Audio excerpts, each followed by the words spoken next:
इस कहानी के पिछले एपिसोड को आप हमारे चैनल पे विजिट करके सुन सकते हैं। देवांशी तो बस लगातार अभीर को देख रही थी, जो बिना उस पर ध्यान दिए अपना डिनर कर रहा था। देवांशी अपना चेहरा रियांश की तरफ कर अभीर को उंगली से पॉइंट करते हुए कुछ कहने की कोशिश करती है, लेकिन डर की वजह से उसके मुंह से कोई आवाज ही नहीं निकल रही थी। रियांश देवांशी को शांत करने के लिए कुछ करता, तभी अभीर शांत आवाज में कहता है, शांति से डिनर करो। अभीर ने ये बात सिर्फ देवांशी से कही थी, जिसे रियांश आसानी से समझ गया था। अबीर के कहने पर देवांशी भी अब शांति से डिनर करने लगती है। वो पहला निवाला अपने मुंह में डालने वाली होती, तभी रुद्र चिल्लाते हुए कहता, वाओ भाभी, ये खाना कितना टेस्टी है, मैंने आज तक इतना अच्छा खाना कभी नहीं खाया। आपके हाथों में तो जादू है। रुद्र के इस तरह चिल्लाने से देवांशी ने जो निवाला अपने मुंह में डालने वाली थी, वो उसके हाथ से छूटकर नीचे गिर जाता है। रुद्र के चिल्लाने से देवांशी की हार्ट बीट बहुत तेज हो चुकी थी। आयशा भी देवांशी की खाने की तारीफ करते हुए कहती है, भाभी सच में ये खाना बहुत ही टेस्टी है, आप मुझे भी सिखाना। ऐसा कहने पर देवांशी अपना सर हल्के से हिला देती है। रियांश भी कहता है, मैं तो कई दिनों से ब्रेकफास्ट लंच और डिनर कर रहा हूँ भाभी के हाथों का। क्या रियांश भाई, आप रोजाना भाभी के हाथों का टेस्टी डिनर कर रहे हो? आप कितने बुरे हो। सभी लोग शांति से डिनर करने लगते हैं। रुद्र खाना खाने के सारे रिकॉर्ड ही तोड़ दिए थे, पर देवांशी बहुत ही धीरे धीरे खा रही थी। वो हर थोड़ी देर में अपनी चोर नजरों से अपनी साइड में बैठे हुए अभीर को देख लेती थी, फिर अपना खाना खाने लगती। देवांशी बहुत समय तक ऐसा ही करती है। अबीर अपना डिनर फिनिश करने के बाद अपनी चेयर से खड़ा होता है। वो बिना किसी और पर ध्यान दिए देवांशी, जिसने अभी तक अपनी प्लेट का सिर्फ आधा ही खाना फिनिश किया था, उसे जबरदस्ती अपने रूम में ले जाता है। देवांशी भी अबीर को कुछ नहीं कहती, वो बस पलट कर अपने खाने को ही देख रही थी। अबीर को इस तरह देवांशी का हाथ पकड़ उसे ले जाता देख रियांश के दिमाग में उन्हें और नजदीक लाने का एक आइडिया आता है। रुद्र, वैसे तुम जाने वाले हो कब? रियांश के पूछने पर रुद्र, जिसका पूरा ध्यान अपने खाने पर था, वो कहता, रियांश भाई, हमें तो दादी ने मेंशन पर भेजा है, जब तक भाई और भाभी को लेकर वापस ओबराय मेंशन नहीं जाएंगे तो हमें घर में एंट्री नहीं मिलेगी। आयशा आगे कहती है, तो इसीलिए हम तो अभीर और भाभी को साथ लेकर ही ओबराय मेंशन जाएंगे। ये तो बहुत अच्छा है, रियांश एक स्माइल के साथ कहता है। आयशा और रुद्र को रोकने के लिए तो उसे तो ज्यादा मेहनत करने की जरूरत ही नहीं पड़ी, सारा काम दादी ने पहले से ही कर दिया है। अबीर का कमरा। अबीर देवांशी को लेकर सीधा अपने कमरे में आता है। अबीर सबसे पहले रूम का दरवाजा अंदर से लॉक करता है। रूम का दरवाजा लॉक कर अब धीरे धीरे कदमों से देवांशी की तरफ बढ़ने लगता है। देवांशी, जो अबीर द्वारा की गई हरकत की वजह से अभी भी शॉक में थी, अभीर को इस तरह अपने करीब आने से वो भी धीरे धीरे अपने कदम पीछे लेने लगती है। अभीर एक कदम आगे बढ़ाता, पर देवांशी अपना एक कदम पीछे ले लेती। देवांशी को पीछे हटते देख अभीर अपने बड़े कदमों से देवांशी के पास पहुंचता है। देवांशी को कंधों से पकड़ के अपने करीब करता है। अभीर के इस एक्शन से देवांशी इतनी ज्यादा डर जाती है, वो तुरंत चीखते हुए कहती है, सॉरी सॉरी, पर प्लीज प्लीज कुछ मत करना प्लीज। इसी के साथ देवांशी बहुत तेज से रोने लगती है, साथ ही उसका पूरा शरीर एक बार फिर से पूरी तरह से कांप रहा था। देवांशी को इस तरह रोता देख अभीर तुरंत देवांशी से दूर हो जाता है। अभीर के दूर होने पर भी देवांशी लगातार रोते हुए माफी मांग रही थी। अभीर को देवांशी के रोने का कारण समझ नहीं आ रहा था। उसने तो देवांशी से कुछ नहीं कहा था, तो वो इस तरह क्यों रो रही थी? लेकिन अब अभीर को देवांशी की रोने की वजह से इरिटेशन हो रही थी। अभीर थोड़ा चिल्लाते हुए कहता, shut up, just shut up. Abhir के इस तरह चिल्लाने से देवांशी तुरंत अपने मुंह को अपने हाथों से बंद कर अपनी आवाज को अपने गले में रोकने की कोशिश करती है। देवांशी का रोना अब सिसकियों में बदल गया था। देवांशी को और ज्यादा रोता देख अभीर आगे कहता है, मेरी बात कान खोल कर सुनो, खबरदार अगर तुमने रुद्र या आयशा को कुछ बताया, और जितना हो उनसे दूर रहना। अगर तुम्हारी वजह से मेरे भाई या आयशा को कुछ हुआ तो मुझसे बुरा तुम्हारे लिए कोई नहीं होगा। अभीर की बात सुनकर देवांशी जल्दी जल्दी अपना सर ऊपर नीचे हिलाने लगती है। देवांशी को इस तरह सर हिलाता देखकर अभीर घूरते हुए कहता है, क्या तुम्हारे मुंह में जुबान नहीं है? अभीर के पूछने पर देवांशी एक बार हाँ में हिलाती है। इस बार अभीर इरिटेट होते हुए चिल्लाते हुए कहता है, तुम मुंह से जवाब दो, अ नीड वर्ड, समझी? अभीर के एक बार फिर चिल्लाने पर देवांशी अपनी आंख बंद कर लेती है। जल्दी से कहती है, हाँ हाँ, अगली बार से अगर तुमने की बकरी की तरह सर हिलाया तो। अभीर देवांशी को डराने के लिए अपनी बात को अधूरा ही छोड़ देता है। अभीर को कुछ न कहता देख देवांशी रूम से बाहर जाने लगती है। देवांशी को बाहर जाता देख अभीर पूछता है, अब तुम कहाँ जा रही हो? अभीर के पूछने पर देवांशी अपने हाथ से बाहर जाने का इशारा करती है। तभी उसे अभीर की दी हुई वार्निंग याद आती है, तो देवांशी रोते हुए कहती है, ओ मैं नीचे, कोई जरूरत नहीं है, आज से तुम इसी कमरे में रहोगी और तुम्हें घर का कोई काम करने की जरूरत नहीं है, वो सर्वेंट कर लेंगे। अभीर देवांशी की बात काटते हुए कहता है। देवांशी अपना सर फिर से हाँ में हिलाती है, तो अभीर अपनी एक आईब्रो ऊपर कर देवांशी को घूरता है। अभीर के घूरने पर देवांशी जल्दी से कहती है, हाँ, चुपचाप सोफे पर सो जाना, और खबरदार अगर कोई गड़बड़ की तो। देवांशी एक बार फिर अपना सर हाँ में हिलाती है।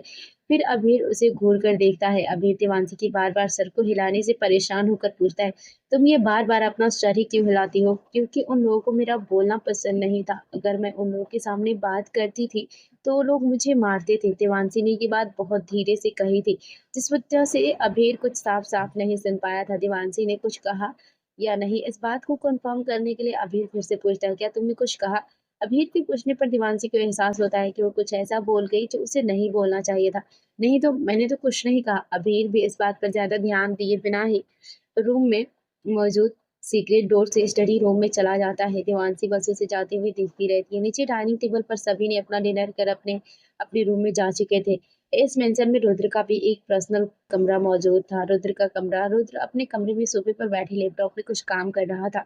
आयशा भी बेड पर बैठी अपना मोबाइल चला रही थी। आयशा अपना मोबाइल साइड में रख के रुद्र से कहती है, रुद्र तुम्हें क्या लगता है कि मानसी भाभी कैसी लगी? मेरा मतलब मुझे तो बिल्कुल बाकी लड़कियों की तरह नहीं लगी, चालाक और लालची। आयशा की बात सुन रुद्र अपनी चिन के नीचे हाथ रख सोचते हुए कहता है, हाँ तुम बिल्कुल सही कह रही हो। मुझे भी पहले यही लगा था कि भाभी ऐसी ही होगी, लेकिन उनसे मिलने के बाद मैं इस बात को मानने को बिल्कुल तैयार नहीं हूँ कि वो बुरी हो सकती है।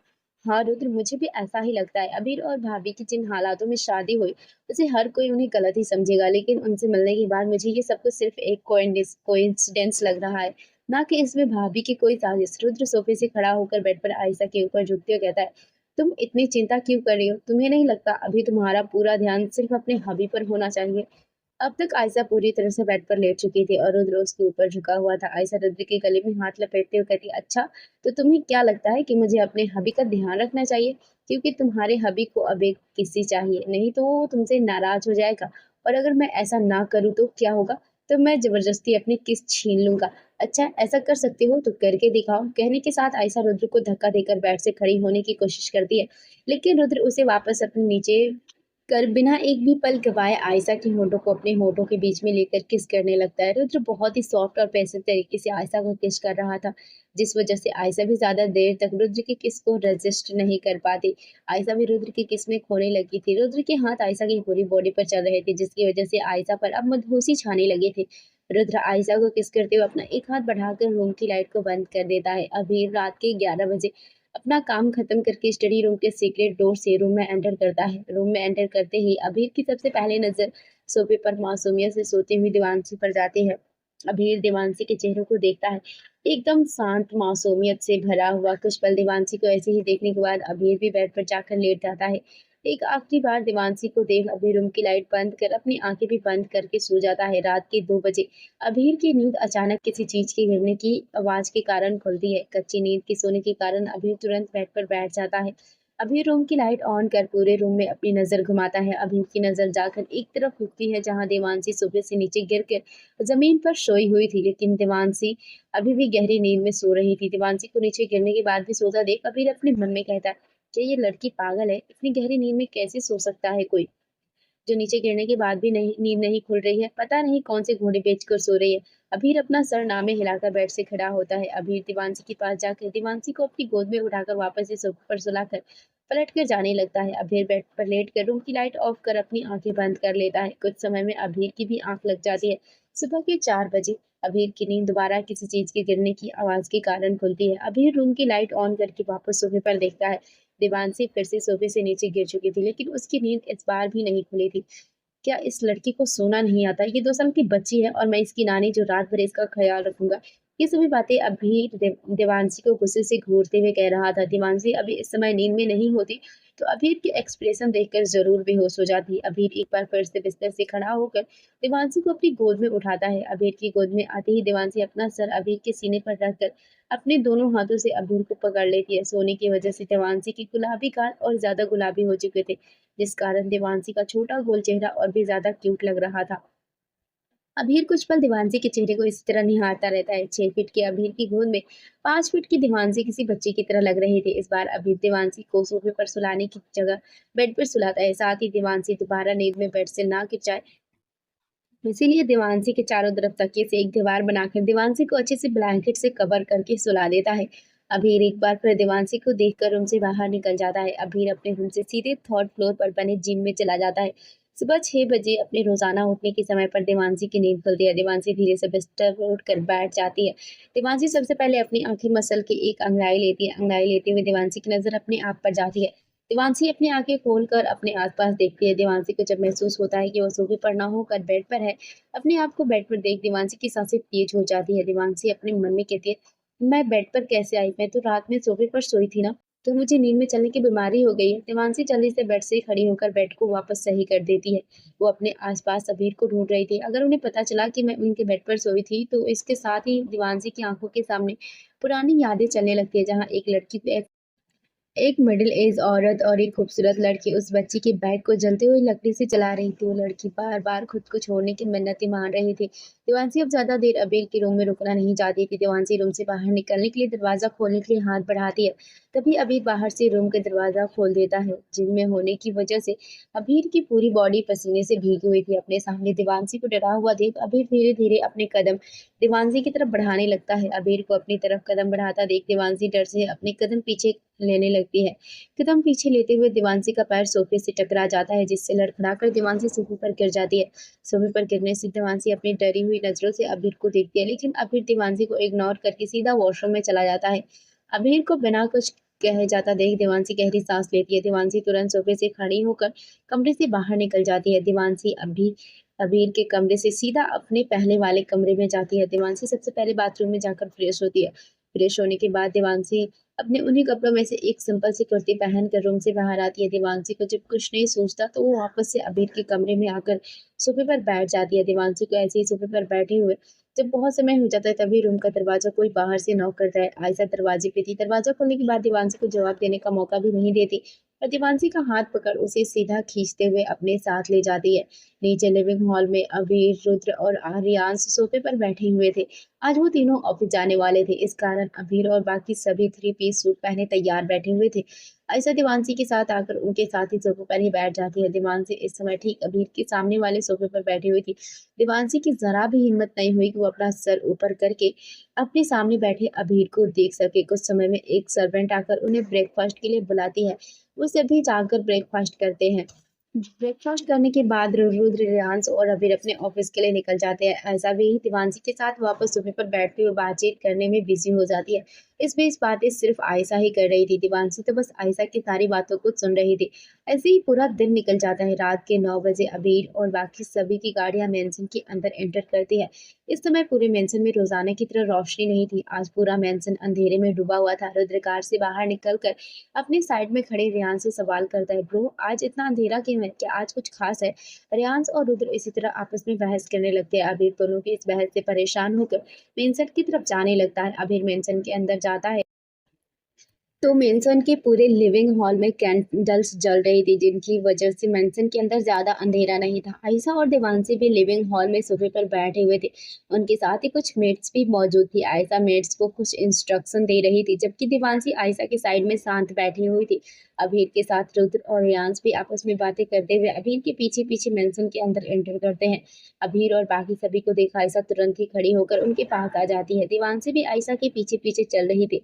रुद्र आयशा को देख पूछता है, ये यहाँ इतना अंधेरा क्यों है और बिजली को क्या हुआ? रुद्र की सवाल का जवाब देते हुए आयशा कहती है, वो मेन स्विच बोर्ड में कोई परेशानी हो गई थी, जिस वजह से कुछ समय के लिए लाइट चली गई है, लेकिन गार्ड्स उसे चेक कर रहे हैं। वो कुछ देर में वापस आ जाएगी। आयशा के कहने के साथ ही पूरे मेंशन में लाइट वापस आ जाती है, जिससे सभी जगह वापस से रोशनी हो चुकी थी। रोशनी होने के बाद अबीर की नजर देवांशी पर जाती है, जो इस समय आयशा के बिल्कुल पीछे खड़ी थी।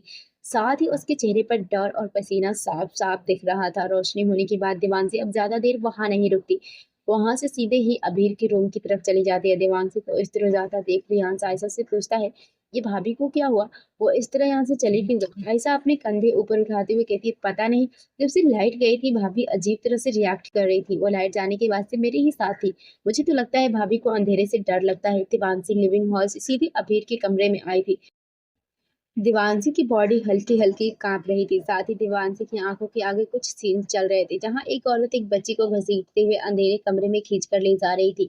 तो बच्ची लगातार अपने आप को छुड़ाने की भीख मांग रही थी, लेकिन उस औरत को उस बच्ची पर बिल्कुल भी दया नहीं आती है और वो उस बच्ची को उस अंधेरे कमरे के अंदर बंद कर देती है। देवांशी इन्हीं सभी बातों को सोच रही थी, तभी कोई उसके कंधे पर पीछे से हाथ रखता है। अचानक किसी के छूने पर देवांशी की एक ज़ोरदार चीख निकल जाती है, लेकिन देवांशी की और ज़्यादा शोर करने से पहले ही कोई उसके मुँह को अपने हाथों से बंद कर उसकी चीख को उसके गले के अंदर ही बंद कर देता है। देवांशी जब अपनी आँखें खोलकर अपने सामने उस शख्स को देखती है, तो ये कोई और नहीं अभीर था। अभीर का एक हाथ देवांशी की कमर के चारों तरफ लपेटा हुआ था, जिससे उसने देवांशी को अपने करीब किया हुआ था। तो दूसरा हाथ से उसने देवांशी के मुँह को बंद किया हुआ था। अभीर और देवांशी इस समय इतने करीब थे कि देवांशी अभीर की गर्म सांसों को अपने चेहरे पर महसूस कर सकती थी, जिस वजह से देवांशी को अपनी पूरी बॉडी में एक सिहरन महसूस हो रही थी। अभीर थोड़े गुस्से से कहता है, तुम्हारे अंदर दिमाग है या नहीं? अभीर की दिमाग वाली बात सुन देवांशी अपनी आंखों को बड़ी बड़ी करके अपना सर हाँ में हिलाने लगती है। तो फिर तुम चीखी क्यों? क्या तुम पागल हो? अब की बार देवांशी अपने सर को ना हिलाकर मना करती है। नहीं, मैं पागल नहीं हूँ। इसमें देवांशी ये सब करते हुए बहुत क्यूट लग रही थी, जिसका थोड़ा बहुत असर तो अभीर पर भी हो रहा था। अच्छा ठीक है, मैं तुम्हारे मुँह से हाथ हटाने वाला हूँ, तो चीखना मत, ओके? अभीर देवांशी के मुँह से हाथ हटाते हुए अभीर के हाथ हटाते ही देवांशी गहरी-गहरी साँस लेने लगती है, लेकिन अभीर ने अब तक अपने हाथ को देवांशी की कमर से नहीं हटाया था। अभीर और देवांशी अभी भी उसी पोज़ीशन में खड़े थे। अभीर लगातार देवांशी की नीली आँखों को देख रहा था। देवांशी भी लगातार अभीर के सुंदर चेहरे को देख रही थी। अभीर भी देवांशी से कम हैंडसम नहीं था। अभीर के फेस के शार्प फीचर्स लुक्स के मामले में किसी बड़े से बड़े एक्टर को भी पीछे छोड़ सकता था। साथ ही अभीर के पीछे बहुत सारी लड़कियां पागल थी, लेकिन अभीर के दिल में हमेशा से सिर्फ आयशा के लिए जगह थी। लेकिन जब अभीर को पता चला आयशा रुद्र से प्यार करती है, तो अभीर ने अपने दिल को पत्थर का बना लिया था। पर शायद अब देवांशी अभीर के पत्थर दिल को पिघला कर शायद अभीर को पहले जैसा कर दे। बहुत देर तक इसी तरह एक दूसरे की आंखों में देखने के बाद कोई उनके रूम का दरवाजा नॉक करता है, जिससे अभीर और देवांशी अपने होश में आते हैं। अभीर तुरंत ही देवांशी को उसकी कमर से छोड़ देता है। अभी अपनी ही की हुई हरकत की वजह से इधर उधर देख रहा था, वही देवांशी को तो हिम्मत ही नहीं हो रही थी अभीर के चेहरे की तरफ देखने की। देवांशी का चेहरा इस समय किसी टमाटर की तरह लाल हो चुका था। तभी रूम का दरवाजा एक बार फिर नॉक होता है। बाहर से एक मेड की आवाज आती है, जो उन्हें इन्फॉर्म करने आई थी डिनर के लिए। अबीर माहौल को हल्का करने के लिए देवांशी से पूछता है, तुम अभी अभी थोड़ी देर पहले चीखी क्यों? अबीर का सवाल सुन देवांशी अपना सिर नीचे झुकाए हुए कहती है, ओ ओ हमें लगा वो लोग। देवांशी अपनी बात को पूरा किए बिना अधूरा छोड़ देती है, वो लोग कौन? अपनी बात को पूरा करो। वो हम डर गए थे, बस। देवांशी बात को बदलते हुए कहती है, क्या तुम्हें अंधेरे से डर लगता है?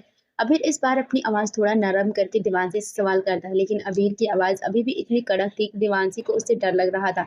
जी, जी हाँ, लेकिन आपको किसने बताया? देवांशी अबीर से सवाल करती है। वो नीचे अभी आयशा ने बताया कि तुम किस तरह अंधेरा होने पर डर कर उस चिपक रही थी, लेकिन तुम अंधेरे से इतना डरती क्यों हो? देवांशी को अभी भी डरता देख अबीर अपनी आवाज को और नरम करने की कोशिश करते हुए कहता है, जिसका पूरा बचपन अंधेरे में ही बीता, उसे अंधेरे से डर तो लगेगा ही। देवांशी ने ये बात बहुत धीरे से कही थी, जिस कारण अबीर कुछ भी साफ साफ नहीं सुन पाया था। क्या तुमने अभी कुछ कहा? नहीं तो मैंने तो कुछ नहीं कहा। अबीर के पूछने पर देवांशी बात को टालने के लिए झूठ बोल देती है। अबीर भी अब देवांशी से कोई और सवाल नहीं करता। अबीर सबसे पहले फ्रेश होता है, उसके बाद में अभीर कैजुअल कपड़े पहनकर बाहर आता है। देवांशी अभीर के बाहर आने तक रूम में ही अभीर का इंतजार करती है। अच्छा ठीक है, चलो नीचे चलते हैं, सभी लोग हमारा इंतजार कर रहे होंगे। अभीर अब ज्यादा देर तक रूम में नहीं रुकता, वो सीधा ही रूम से बाहर निकल जाता है। कुछ समय बाद वो सभी एक साथ डाइनिंग टेबल पर बैठे हुए थे।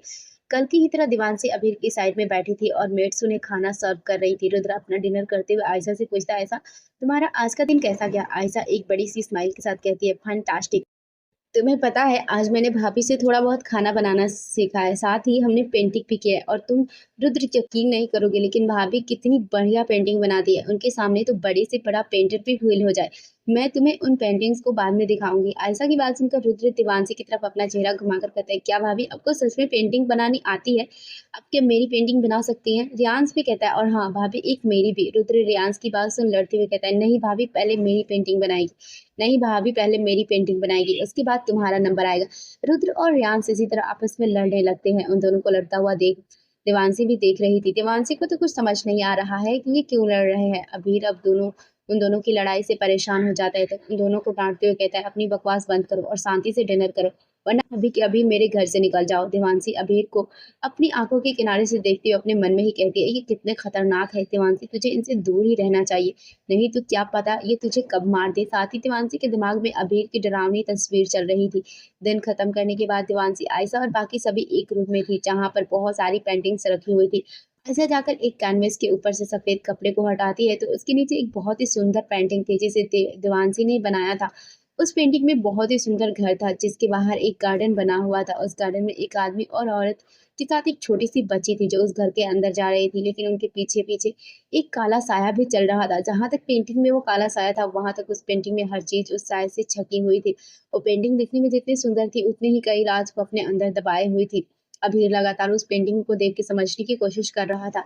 बाकी सभी भी उस पेंटिंग को ही देख रहे थे जिसे देवांशी ने बनाया था। अबीर का कमरा अब तक रात के 12 बजने आए थे, लेकिन अबीर की आंखों से नींद कोसों दूर थी। अबीर अभी भी उस पेंटिंग के बारे में ही सोच रहा था। अबीर जैसे जैसे देवांशी को जान रहा था, अबीर को देवांशी के बारे में नई नई बात पता चल रही थी। किस तरह देवांशी पूरे मेंशन का काम अकेले बिना कोई ऑब्जेक्शन किए पूरा कर देती थी, जिसे करने में बहुत सारी मेड लगती लगती थी। देवांशी का आज छोटी छोटी चीजों से डरना, देवांशी का इतनी अच्छी पेंटिंग बनाना, साथ ही जब अबीर ने देवांशी की इन्फॉर्मेशन निकलवाने की कोशिश की तो उसे मालूम चला कि देवांशी को सबसे पहली बार उसी होटल में देखा गया था। उससे पहले की देवांशी के कोई रिकॉर्ड ही नहीं थे, जैसे कि देवांशी उससे पहले इस वर्ल्ड में एग्जिस्ट ही नहीं करती थी। अबीर भी अभी अपने ख्यालों में ही खोया हुआ था। तभी किसी चीज के गिरने की आवाज से अबीर अपने सेंस में वापस आता है। अबीर जब अपनी नजर घुमाकर सोफे की तरफ देखता है तो देवांशी एक बार फिर से सोफे के नीचे गिर चुकी थी, लेकिन उसकी नींद इस बार भी बिल्कुल नहीं खुली थी।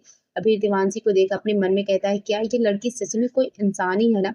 भला कोई इतनी गहरी नींद में कैसे सो सकता है? अबीर अपने बेड से खड़ा होकर देवांशी के पास जाता है, उसे वापस से अपनी गोद में उठा लेता है। अबीर अपने मन में कहता है, क्या ये लड़की कुछ खाती नहीं है? इसका वजन तो इतना है जैसे मैंने किसी बच्ची को उठा रखा है। ये बात सच भी थी, क्योंकि देवांशी एक छोटी बच्ची की तरह ही लगती थी। देवांशी को देखकर कोई नहीं कह सकता था कि वो 21 ईयर्स की है। वो देखने में सिर्फ 18 या 17 साल की ही लगती थी। अबीर देवांशी को वापस से सोफे पर सुलाने ही वाला था, लेकिन वो कुछ सोचकर रुक जाता है।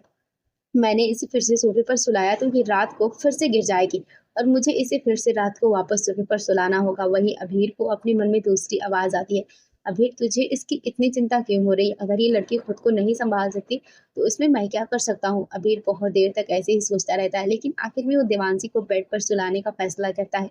अभीर देवांशी को बेड की दूसरी तरफ सुलाकर उसकी साइड में तकिए से एक दीवार बना देता है ताकि देवांशी रात को फिर से नीचे न गिर जाए। अबीर भी दूसरी तरफ आकर सो जाता है। कुछ समय में अबीर को भी नींद आ जाती है। रात को सोते हुए देवांशी सरकते हुए अबीर के पास आ जाती है। अबीर भी नींद में देवांशी को अपनी बाहों में भर लेता है। अगली सुबह सुबह के 7 बजे अबीर ने देवांशी को अपनी बाहों में जकड़ रखा था। देवांशी भी अबीर के सीने पर सर रखी हुई थी। वही उसकी एक हाथ और पैर ने अबीर पर पूरी तरह से कब्जा किया हुआ था। अबीर और देवांशी आज और दिन से अलग देर तक एक दूसरे की बाहों में सो रहे थे। सूरज की किरण जब देवांशी के चेहरे पर पड़ती है तो देवांशी की धीरे धीरे आंख खोलती है। आंख खोलते ही देवांशी की आंखों के सामने अबीर का सुंदर सा चेहरा था। इस समय अबीर के चेहरे पर रोजाना वाले कठोर भाव नहीं थे। अबीर के काले बाल उसके माथे पर बिखरे हुए थे, जो उसकी सुंदरता को और बढ़ा रहे थे। देवांशी कुछ पल तक तो अबीर के चेहरे को देखने में ही खो जाती है। देवांशी अपना हाथ अबीर के चेहरे को छूने के लिए आगे बढ़ाती है, लेकिन जल्दी उसे एहसास होता है कि वो इस समय कहाँ है। देवांशी को जब महसूस हुआ कि वो अभीर के ऊपर है, वो तुरंत अभीर से दूर होने की कोशिश करती है, लेकिन देवांशी ऐसा कर नहीं पाती क्योंकि अभीर ने देवांशी को अपनी बाहों में बहुत मजबूती से जकड़ रखा था। देवांशी चाहकर भी अभीर की बाहों की घेरे से आजाद नहीं हो पा रही थी। देवांशी को इस समय बहुत डर लग रहा था। देवांशी अपनी पूरी ताकत लगाकर अपने आप को छुड़ाने की कोशिश कर रही थी, लेकिन अफसोस देवांशी ऐसा नहीं कर पा रही थी। छोटी सी देवांशी का अपने आप को अभीर की पकड़ से छुड़ा पाना बहुत ही मुश्किल था। देवांशी के ज्यादा हिलने की वजह से अभीर की नींद भी खुल चुकी थी। अभीर अपनी आंखें खोलता है तो उसकी आंखों के सामने देवांशी का डरा हुआ चेहरा था। अपनी बाहों में देवांशी को देख अभीर देवांशी को अपने आप से अलग कर देता है। अभीर के छोड़ते ही देवांशी तुरंत बेड से नीचे उतर जाती है। अभीर जब तक कुछ समझ पाता कि क्या हुआ है, उससे पहले ही देवांशी अभीर से माफी मांगते हुए कहने लगती, प्लीज प्लीज मुझे माफ कर दीजिए। मुझे नहीं पता मैं यहाँ कैसे आई, प्लीज मुझे माफ कर दीजिए प्लीज। अपनी बात कहकर देवांशी बिना अभीर की सुने वहां से सीधा वॉशरूम में भाग जाती है। अभीर तो अभी भी देवांशी को ही देख रहा था। देवांशी वॉशरूम का गेट अंदर से लॉक करके गहरी गहरी सांस लेकर अपने आप को नॉर्मल करने की कोशिश कर रही थी। देवांशी अभी याद कर रही थी कैसे वो और अभीर अभी कुछ देर पहले कितने करीब थे, जिसे याद कर देवांशी को अपने गालों में गर्मी बैठती हुई महसूस हो रही थी। देवांशी जल्दी से शावर ऑन करके उसके नीचे खड़ी हो जाती है। अपने ऊपर पानी गिरने पर देवांशी को थोड़ा अच्छा महसूस होता है। थोड़ी देर तक पानी में भीगने के बाद देवांशी को याद आता है कि उसके पास तो उसके कपड़े हैं ही नहीं। अब देवांशी को और टेंशन हो रहा था कि वो इस हालत में बाहर कैसे जाएगी, क्योंकि उसके कपड़े तो पहले ही भीग चुके थे। कुछ समय बाद देवांशी वॉशरूम का दरवाजा हल्का सा खोलकर अपना छोटा सा चेहरा बाहर निकालकर पूरे कमरे को अच्छी तरह देखती है। देवांशी को जब अबीर पूरे कमरे में कहीं नहीं दिखता तो वो हिम्मत करके वॉशरूम से बाहर आती है। इस समय देवांशी ने एक टॉवल लपेटा हुआ था जिसमें से देवांशी की गोरी टांगे और कंधे साफ दिख रहे थे। देवांशी ड्रेसिंग टेबल के पास ही खड़ी थी। तभी अबीर, जो इतनी देर से बालकनी में था, दरवाजा खुलने की आवाज होने के कारण वो वापस कमरे में आ जाता है। अबीर की नजर जैसे ही देवांशी पर जाती है, वो देवांशी को देखता ही रह जाता है। देवांशी की गोरी टांगे और कंधे अबीर को अपनी ओर अट्रैक्ट कर रहे थे। ना चाहते हुए भी अबीर के कदम अपने आप ही देवांशी की तरफ बढ़ने लगते हैं। देवांशी, जो अबीर को कमरे में देखकर पहले ही चौंक गई थी, अबीर को अपनी तरफ बढ़ता हुआ देखकर देवांशी की हालत जो और ज्यादा खराब हो जाती है। देवांशी अपनी टॉवल को अपनी मुट्ठी में पकड़ लेती है। अबीर की नजर इस समय देवांशी के चेहरे पर थी। देवांशी का चेहरा नहाने की वजह से और ज्यादा खूबसूरत लग रहा था। देवांशी के बाल अभी भी गीले थे, जिनसे पानी टपक रहा था। साथ ही कुछ लटे देवांशी के चेहरे पर चिपकी हुई थी। अबीर देवांशी की तरफ अपने कदम बढ़ा रहा था। अबीर के हर कदम बढ़ते के साथ देवांशी के दिल की धड़कनें तेज होती जा रही थी।